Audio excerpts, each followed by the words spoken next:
good morning. දැන් වෙලාව 7:00ට විතර ඇති. අද සෙනසුරාදා. අද මම පොඩි ගමනක් යනවා. ඔයාලවත් එක්කගෙන තමයි යන්නේ.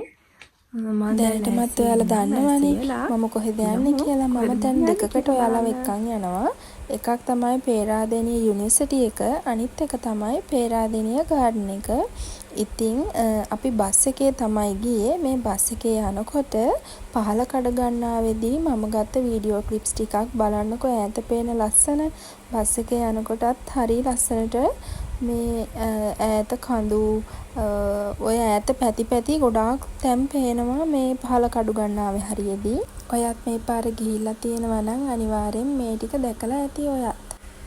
ඔයත් මං වගේ කොළ පාටට ආස කෙනෙක් නම් මේ පාරේ යනකොට මේ ටික දැකලා ඇස් දෙකෙන් සතුටු වෙනවා ඇති අනන්තවත්.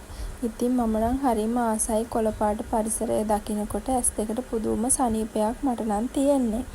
ඉතින් අපි මේ විදිහට බස් එකේ ගිහිල්ලා ඊට පස්සේ අපි මුලින්ම ගියේ පේරාදෙණිය කැම්පස් එකට. අපි ගොඩක්ම ආසාවෙන් ගියේ මේ දවස්වල කැම්පස් එක පුරාම පිපෙන මල් බලන්න තමයි ගොඩක්ම ආසාවෙන් ගියේ. ඒ වුණාට කියන්න දුකයි, මල් පිපිලා පර වෙලා තිබුණා. අපි යනකොට ගොඩක් මල් හැලිලා තිබුණා. හැබැයි ආයෙත් පිපෙයිද කියලා මගේ හිතේ නම් අදහසක් තියෙනවා. තව ඉස්සරහට ඒක හරියටම කියන්න දන්නේ නැහැ. ඉතින් ඇතුළට යනකොට මේ වගේ තමයි දකින්න ලැබුණේ.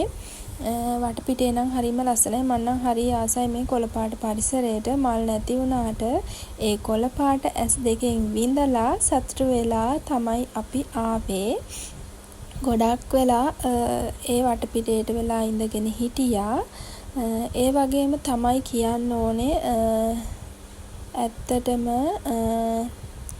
ඒ පරිසරය හරිම ලස්සනයි. මම නම් හරිම කැමතියි කොළපාට පරිසරය දකින්න. ලොකු ගස් ලස්සනට ඒවා මේන්ටේන් කරලා තියෙනවා.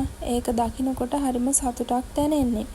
ඊට පස්සේ අපි ගියා සරත් චන්ද්‍ර වල බලන්න. මෙතනටත් ගිහිල්ලා ටිකක් වෙලා ඉඳගෙන ඉඳලා වටපිටේ බලාගෙන ඉඳලා තමයි ආවේ. ඉතින් ගියොත් ඔයත් කැම්පස් එක බලන්න මේ තැනටත් අනිවාර්යෙන්ම යන්න අමතක කරන්න එපා. එතනත් හරිම ලස්සනයි.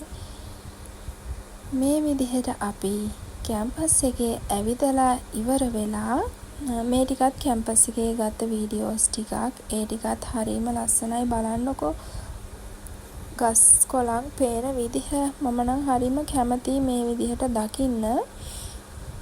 ඉතින් අපි මේ විදිහට කැම්පස් එකේ ටිකක් වෙලා ඉඳලා ෆොටෝස් ගහලා ගොඩාක් වෙලා කරේ ඉඳගෙන හිටපු එක.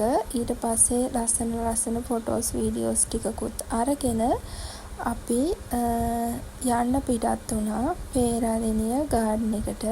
එතන හිටියේ නංගි. එයා මේ කැම්පස් එකේ තමයි ඉගෙන ගන්න. ඉතින් අපි එයාත් එක්ක තමයි ගියේ. මේ මල් ටිකක් පිපිලා තිබුණේ වගේ පොඩ්ඩක් වීඩියෝ කරගත්තා. අර ගොඩ පිපෙන තරම් මල් තිබුණේ. මොකද කලින් පිපිලා පර වෙලා වැටිලා තියෙනවා. ඒ මල් පිපුණාම ඉක්මනින් වැටෙනවා කියලා තමයි මමත් අහලා තියෙන්නේ. ඊට පස්සේ අපි කැම්පස් එකේ ඉඳලා මෙතනින් එළියට ගිහින් අපි ගියා පේරාදෙණිය ගාඩන් එකට. මේ වගේ ලස්සන නාගස් තියෙනවා. ලොකු නාගස් හරි ලස්සනයි මේ පාර. බලන්නකෝ මේ වගේ ලස්සනට පේනවා ඒවත්.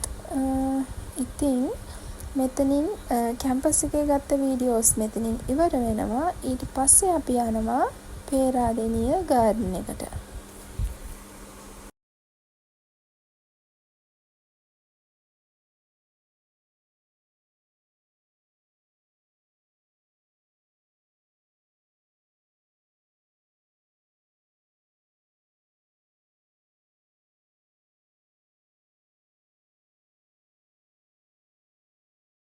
මේ තියෙන්නේ ගාඩන් එකේ ගත්ත වීඩියෝස් ටිකක්. ලස්සනට මල් මේ වගේ දිගටම බෝගන්විලා මල් පිපිලා තිබුණා. ගොඩාක් තිබුණා මෙතන. හරිම ලස්සනයි එතන. ඉතින් ගොඩක් ගස්වල මල් පිපිලා, සමහර ලොකු ගස්, ලස්සන දේවල්. ඉතින් ඇස් දෙක දැක්කා එදා දවසේ.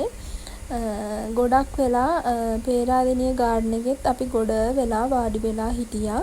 පැය ගණන් ඉඳගෙන කතා කර කර හිටියා හුලං වැදි වැදි. හරිම සනීපයි. හරිම ඇත්තටම ඒක ඔයාලට ස්ට්‍රෙස් තියෙනවා නම් ස්ට්‍රෙස් රිලීස් කරගන්න හොඳම බෙහෙතක් මේ වගේ නිස්කලංක නිදහස් පරිසරයකට ගිහිල්ලා ලස්සන බලාගෙන ගොඩක් වෙලා වාඩි වෙලා ඉඳලා වටපිටේ බලලා හුලං වැදිලා එනකොට අනිවාර්යෙන් ඔයාගේ තියෙන ආතතිය පීඩනය නැත්තටම නැති වෙලා යනවා. ඒක නම් ෂුවර්. මේ වගේ කොළපාට පරිසරය විඳින්න දකින්න ඒ ලස්සන බලන්න කැමති කෙනෙක් නම් ඔයා අනිවාර්යෙන් මේ පේරාදෙණිය ගාඩන් එකට ගිහිල්ලා ඔයාට ඔයාගේ ඇස් දෙක සතුටු කරන්න පුළුවන්. මේක මනසටත් මාර රිලැක්ස් එකක්. ඉතින් මේ විදිහට වීඩියෝස් ගොඩාක් අරගෙන ලස්සන තැන් ගොඩාක් බලලා ඔළුවේ තිබුණ ප්‍රශ්න ඒවා මේවා ටිකකට පැත්තකින් තියලා ඒ ලස්සන බලලා විඳලා අපි ඉතින් ගෙදර ආවා. ඉතින් මටත් හරිම සතුටුයි. ඔයාලට පෙන්නන්නත් මේ වගේ වීඩියෝස් ටිකක් ගන්න ලැබුණට යන්න බැරි වුණ කෙනෙක් උනත් මේක දැකලා හරි පොඩ්ඩක් හරි සතුටු වෙයි කියලා මම හිතනවා. මගේ වීඩියෝ එක බලුවට ඔයාලට thank you.